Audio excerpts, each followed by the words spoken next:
Fuera los Seconds es un proyecto financiado por el Fondo de Fomento de Medios de Comunicación Social, el Ministerio Secretaría General de Gobierno y el Consejo Regional de Santiago.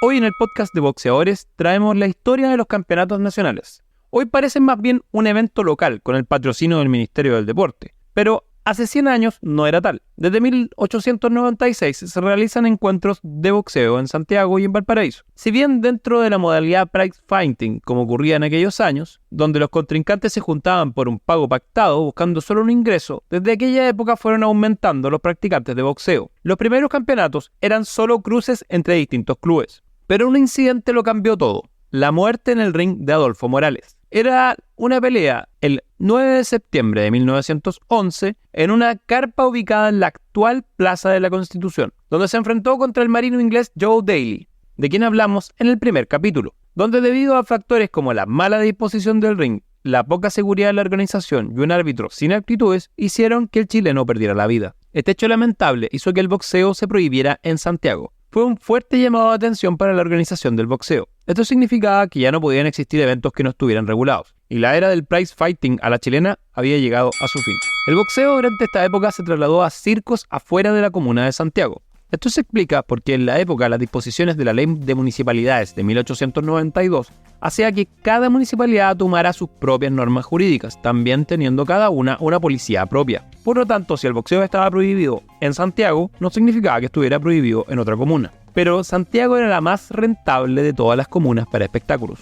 El boxeo se trasladó hasta 1917 a circos en Independencia y en Ñuñoa. Sin embargo, con la creación de la Federación de Boxeo en 1915, después de un largo y fuerte lobby con las autoridades, y la creación del cinturón Tagle, creado por el empresario del mismo nombre, se llegó a un acuerdo con la Municipalidad de Santiago y el boxeo volvió a la legalidad y la competencia. La creación de instituciones fue una de tremenda importancia para que la federación pudiera organizar eventos. También surgió de manera paralela la Asociación de Centros de Box, que comenzaron a censar los centros de entrenamiento y regularizarlos, también a partir de cursos y organizar veladas como un cuerpo de jueces y árbitros estables. Una de las curiosidades de la época es que la Federación de Boxeo también reglamentaba los encuentros de lucha grecorromana, lucha libre y los encuentros de strongman. Estos son señores bigotones que lanzaban cosas y luchaban con alemanes, además de lanzar piedras. Así, un cuerpo jurídico que pudiera reglamentar el boxeo comenzó a crear los primeros campeonatos nacionales. En 1920 comenzó el primer campeonato nacional, con algunos centros de box como se llamaban en la época, principalmente Rafael Franco, el RAP de Recoleta, Ferrocarriles del Estado, Girardi Boxing Club, Santiago Wanderers de Valparaíso, Rangers de Talca y Green Cross de Temuco. El campeonato tomó fuerza y en 1925 comenzó el Torneo Escolar de Santiago, fenómeno que rápidamente se extendió a todo el territorio nacional. Hacia 1930, el campeonato escolar era un fenómeno nacional y desde 1925 también se sumó el campeonato universitario de Universidad Católica y Universidad de Chile y la Universidad de Concepción. Las casas de estudio llegaron a tener sus propios gimnasios. Le ha reconocido el gimnasio de la Universidad Católica como uno de los más modernos del país. Y nombres como Carlos Usabeaga, en peso ligero de la Universidad de Chile, alcanzaron grandes logros en los Juegos Panamericanos. En los pesos pesados, Roberto Balbontín de la Universidad Católica también destacó en las justas internacionales. Así como Roberto Vigñón también fue medallista panamericano de la Universidad Católica. En esa misma época, Ferrocarriles del Estado, una empresa de enormes proporciones, comenzó a realizar sus campeonatos internos, donde se dividían en 3 zonas a lo largo del país para tener un campeón propio por categoría y después enviarlos al campeonato nacional. Otros organismos se sumaron, como las Fuerzas Armadas. El Ejército fue el primero desde 1917, después la Armada en 1920 y la Policía en 1923. Ya hacia los años 30 se sumaría la FACH. Comenzaron a realizarse juegos militares en los que se llevaban a cabo torneos entre las distintas escuelas de ramas de las Fuerzas Armadas y también entre las distintas disciplinas. Con toda esta actividad se hizo sumamente necesario organizar un cuerpo jurídico dedicado exclusivamente al boxeo. Los strongmans y los hombres fuertes se iban para la casa. Temístocles Sáenz Soro, un aristócrata totalmente imbuido en el boxeo sabía que para evitar accidentes como los de Adolfo Morales, se tendría que organizar un reglamento de jueces permanente a lo largo de todo Chile, además de organizar mucho lobby político para establecer una organización paralela a lo largo del territorio nacional. Trabajando por cerca de 7 años, Temístocles Sáenz logró organizar un cuerpo y reglamento nacional a gran escala. A medida que las cosas fueron madurando en torno a los reglamentos, también se vieron favorecidas por la crisis política de 1927, cuando la Junta Militar dirigida por el general Carlos Ibáñez del Campo centralizó la práctica de los deportes dirigidos por y para las autoridades militares. Desde el atletismo hasta el motociclismo fueron controlados por la Junta. Así fue como hacia 1930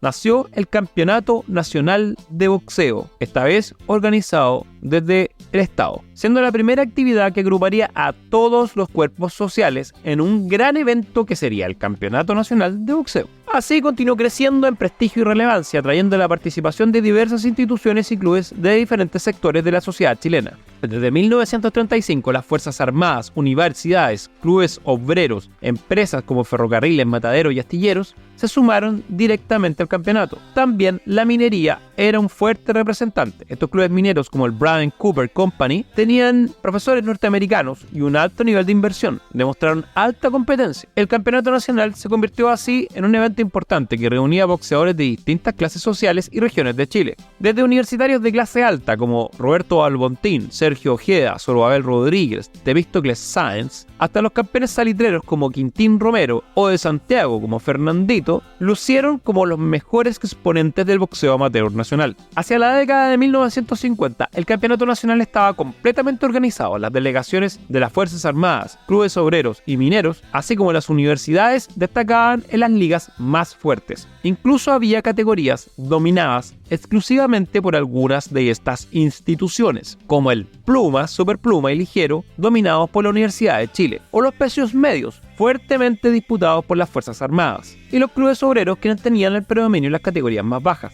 Así, los pesos pesados eran de la supremacía total de la Universidad Católica. El campeonato nacional se convirtió en un importante semillero de boxeadores profesionales, dando paso a una generación de talentosos boxeadores chilenos como Carlos Usabeaga, Carlos Rendich, Humberto Bucione, Arturo Rojas, Fernandito, Arturo Godoy, Sergio Salvia, los hermanos Loaiza, Germán Pardo, quienes lograron destacar y alcanzar lo más alto del boxeo nacional e internacional. Con el quiebre de la democracia en 1973, el campeonato nacional siguió existiendo, pero con muchísimas restricciones. Las universidades y fábricas ya no volvieron a participar. Las Fuerzas Armadas se aislaron y quedó un reducido campo de práctica deportiva. Durante la década de los 90, el boxeo atravesó una crisis profunda de credibilidad. Y así, este torneo nacional, que involucraba a cada rama del corpus social nacional, se fue diluyendo y quedando en el pasado.